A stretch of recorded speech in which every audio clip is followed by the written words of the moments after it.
Assalamualaikum hörmətli televizor görgüçülər. Erkin Asiya Radiosu Tor televiziyasının həftəlik xəbərlər proqramını görüb atsızlar. Programımız hoş geldinler. Bu programımızda ötken bir hafta jarayonida radiomuzda berilgan Uyg'urlarga munosabatlik muhim xabarlarimizning qisqacha mazmunlarini eslatib o'tamiz. Men Erkin. Men Gulchehra. Hörmətli görürmenler, tövəndə diqqətinizə xəbərlərimizin təfsilatları bolsun. 18 dekabr günü Avropa Parlamentinin Strasburg'dagi baş shtabida Xitoy turmisidagi Uyg'ur ziyolisi İlham To'xtaga berilgan Sakharov mukofotini tarqitish murosimi dag'dug'liq o'tkazildi. İlham To'xtaning qizi Javhar İlham dadisiga vakolatan mukofotni topshirib oldi. Hamda so'z qilib, dunyo jamoatini Uyg'urlar duch kelayotgan og'ir fojialarga sukut qilmaslikka chaqirdi.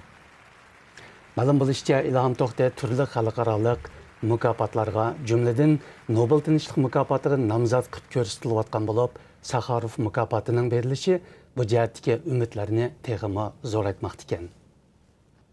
Germaniyalik Türk futbolchi olpini Mesut Ozil Xitoy hukumatining Uyg'ur diyoridagi siyosiy bostirish harakatini ayblab, oshkora bayonot e'lon qilgandan keyin xalqarada zo'r g'ulg'ul paydo qildi.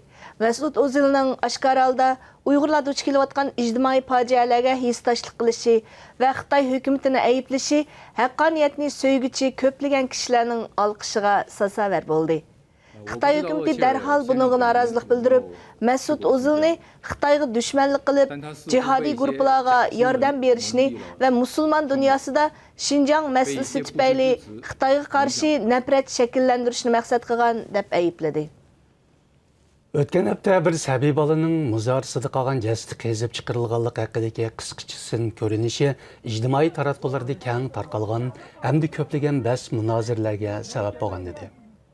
Muxbirimizning ahvol aniqlashi jarayonida bu bolaning 5 yoshlik Uyg'ur go'dak Nasrulloh ekanligi, uning bu yil 27 yoshga kirgan opasining 10 yillik qamoqqa hukm qilinganligi, 28 yoshlik dadisining Lobdagi lagerda ekanligi aydinlashdi. Uyg'ur diyoridagi zo'r tutqun boshlangandan buyon qaranchuqsiz qolgan go'daklarning mushundaq o'lim fojialariga uchrashi ko'p qitimlab yuz bergan bo'lib, navbatdagi ijtimoiy fojialarning biri bo'lib qolmoqda. Uyg'ur diyorida izchil davom qilayotgan zo'r tutqunda Xotan pedagogika oliy texnikumining 50 ga yaqin o'qituvchisi va ma'muriy xodimining tutqun qilinganligi ma'lum bo'ldi. Ma'lum bo'lishicha, bu qitim tutqun qilinganlar orasida pensiyaga chiqqan o'qituvchilardan 5 bo'lib, ular birdak Keriya turmasiga qamalgan ekan. Ya'ni kelib, ba'zilarining salomatlik ahvoli to'limi nachar ahvolda ekan. Yaqinda oshkor bo'lgan lagerlar haqidagi maxfiy hujjatda lagerlarga odam tutishda yosh cheklimasi yo'qligi eskartilgan bo'lib, bu qitim qo'lga ilingan bu o'qituvchilarni Urumchidagi Uyg'ur avtonom rayonlik davlat amonlik saqchilarining bevosita tutqun qilishi alohida diqqat qo'zg'adi. O'tgan hafta Anqarada o'tkazilgan 28-ci navbatlik musulmon xalqlar qurultayida Uyg'urlar hamda ular uchrayotgan turli zulmlar asosiy temalardan biri bo'ldi. 63 davlatdagi ijtimoiy tashkilotlarning vakillari qatnashgan bu qurultayda har qaysi vakillar birdak Uyg'urlar uchrayotgan bostirishga sukut qilmaslik, shuningdek ovozini chiqarish imkoni bo'lmagan Uyg'urlar uchun amaliy ish qilish chaqiriqini o'tirib qo'ydi. Xitoy hukumatining iqtisodiy omilga bog'lab turib, har qaysi islom mamlakatlarini o'z tizginiga ilib olishi, yuqori pallaga chiqayotganda mazkur qurultayning Uyg'urlar haqida bunday bir maydonni ifodalashi zo'r olqishga erishdi.